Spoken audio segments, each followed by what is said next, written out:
O governo tem um botão de refazer? Pois é.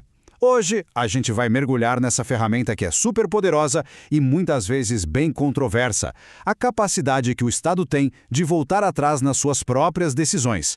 Olha, parece uma pergunta simples, né? Mas a resposta é bem complexa. O que acontece quando o Estado, depois que já decidiu algo, percebe que errou ou, sei lá, simplesmente muda de ideia? Essa é uma questão que vai direto no coração da relação entre o poder público e todo mundo. Vamos imaginar um cenário bem concreto. Depois de um processo longo, cansativo, finalmente sai a licença para uma construção. O investimento é feito, os planos são traçados, tudo certo. E aí, do nada, a administração pública aparece e diz que aquela decisão foi um engano. E agora? Isso abala completamente a confiança que a gente deposita no Estado.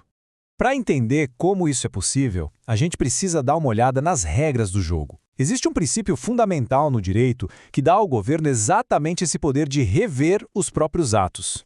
Esse princípio tem um nome: autotutela. É basicamente a capacidade que a administração tem de se policiar. Ela não precisa esperar uma ordem do juiz para corrigir um erro, não. Ela tem o poder e, em muitos casos, o dever de fazer isso por conta própria. E a base legal para isso está super consolidada, viu? É a súmula 473 do STF. E aqui, a súmula já faz uma distinção que é crucial e nos dá dois caminhos diferentes: a anulação e a revogação. Entender a diferença entre esses dois é a chave de tudo. Então, vamos lá. A anulação acontece quando o ato já nasce com um defeito, uma ilegalidade. O efeito disso é retroativo, o famoso ex tunc, que significa que ele apaga o ato desde a origem, como se nunca tivesse existido. A analogia do recall de produto com defeito de fábrica é perfeita. Agora, a revogação, aí a história é outra. O ato era totalmente legal, mas ele deixou de ser conveniente, de ser oportuno para o interesse público. O efeito aqui é só daqui para frente, ex nunc. É como uma empresa que decide parar de fabricar um produto. O produto não tinha defeito, só não é mais vantajoso continuar com ele.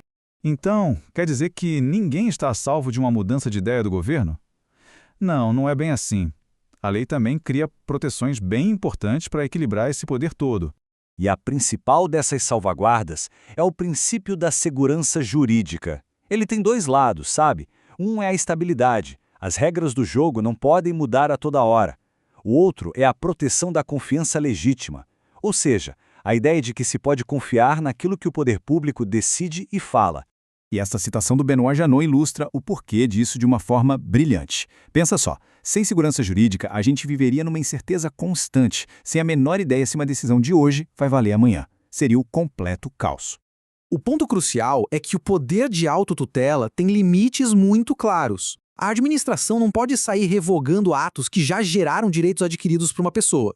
Também não dá para revogar algo que já aconteceu e acabou. Por exemplo, não tem como revogar a demolição de um prédio que já foi para o chão. O ato já se esgotou. E mais, para desfazer um ato que afeta diretamente alguém, o devido processo legal, com direito à defesa, é uma garantia que não se pode pular.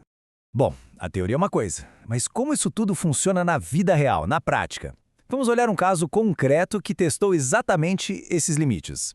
Esse é o tema 531, julgado pelo Superior Tribunal de Justiça, o STJ. Ele acabou virando uma grande referência sobre como equilibrar o dever da administração de corrigir os próprios erros e, ao mesmo tempo, proteger a boa-fé de quem foi afetado por eles. A situação foi a seguinte: por um erro da própria administração, um servidor público começou a receber pagamentos a mais.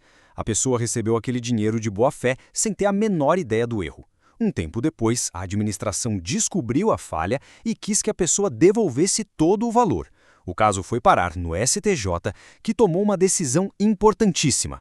Como o servidor agiu de boa-fé e o erro foi exclusivamente da administração, ele não seria obrigado a devolver o dinheiro. E a decisão se baseou exatamente nisso, no princípio da proteção da confiança. O tribunal entendeu que o cidadão não pode ser penalizado por confiar que os atos do governo são legais. Isso mostra a força que essa salvaguarda tem na prática. Tudo isso nos leva a uma conclusão muito importante sobre o equilíbrio delicado que a lei tenta, a todo custo, manter. De um lado da balança, a gente tem a necessidade do governo de ser flexível, de poder corrigir os próprios erros e de adaptar as ações ao interesse público que muda o tempo todo. Do outro lado, temos o direito fundamental do cidadão à previsibilidade, de poder planejar a vida, os negócios, com a confiança de que as regras não vão ser mudadas para trás. No fim das contas, essa tensão não é uma falha do sistema. Pelo contrário, é uma característica essencial dele. É a busca por esse equilíbrio que permite uma relação justa e funcional, onde o Estado pode sim se corrigir, mas não ao custo de deixar a sociedade inteira numa insegurança permanente. E essa é a balança que quem faz as leis e quem julga os casos precisa calibrar o tempo inteiro. Em um mundo que exige, ao mesmo tempo, estabilidade e capacidade de adaptação, a busca por esse ponto de equilíbrio é uma tarefa que nunca termina.